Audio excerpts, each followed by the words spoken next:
The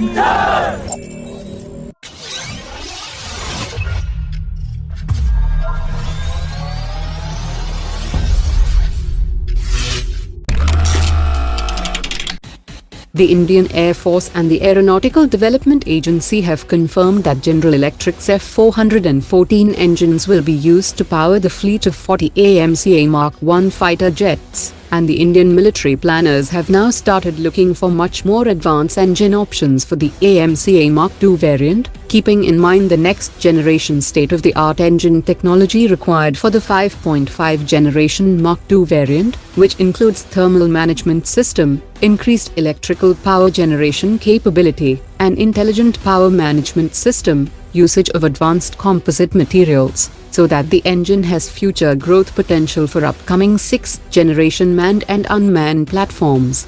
India and UK are in the final stage of signing an agreement for the joint development of a new engine, but both sides have not disclosed if it will be based on the F136 engine technology that was being developed for the F-35 program, and the engine development was abandoned when it was nearly 80% complete, and it had accumulated more than 1,200 hours of testing since early 2009.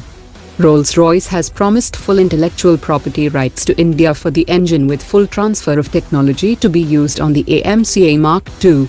India will need to spend nearly $2.5 billion in initial investment for the prototypes and ground and flight testing of the new engines. It is to be noted that Rolls-Royce is already working on a new engine to power UK's Tempest 6th Gen fighter jet program, which will have its first flight in 2030.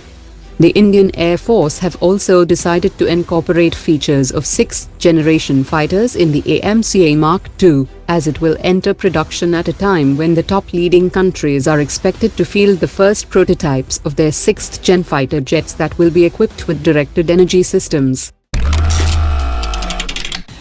We have already reported that the German firm Rheinmetall Group will start production of their Skyshield anti-aircraft systems under the UP Defence Corridor project, and as per latest media reports, the German defence company has now expressed its interest in setting up a manufacturing facility for the Lynx next-generation fighting vehicle under the UP Defence Corridor, and has also offered the Lynx KF-41 to the Indian Army for its future infantry combat vehicle project.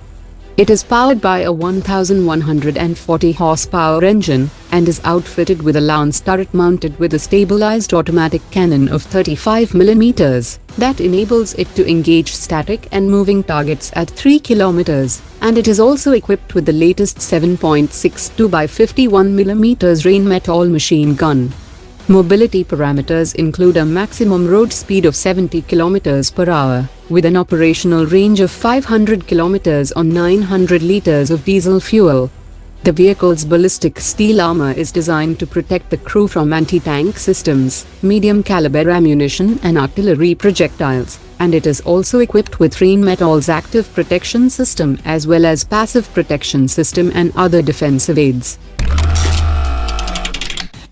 The central government will hold an initial public offering for shares in Mazagon Dock Shipbuilders in October. The shipyard is building 4 P-15B destroyers, 4 P-17A stealth frigates and 6 Scorpion-class conventional submarines, and a large number of investors are looking to buy the shares, as they want to benefit from the government-funded shipbuilding program worth thousands of crores, especially after the recent ban on the import of frigates, corvettes and next-generation missile vessels. India conducts regular military exercises with France and Australia, and as per latest reports, the three countries are now planning to expand it to a new series of trilateral joint military exercises, and this was discussed during the recent visit of the French Defense Minister Florence Parly to India for Rafale induction. This development comes at a time when analysts have predicted that the Indian Ocean region will soon see a large presence of the Chinese Navy.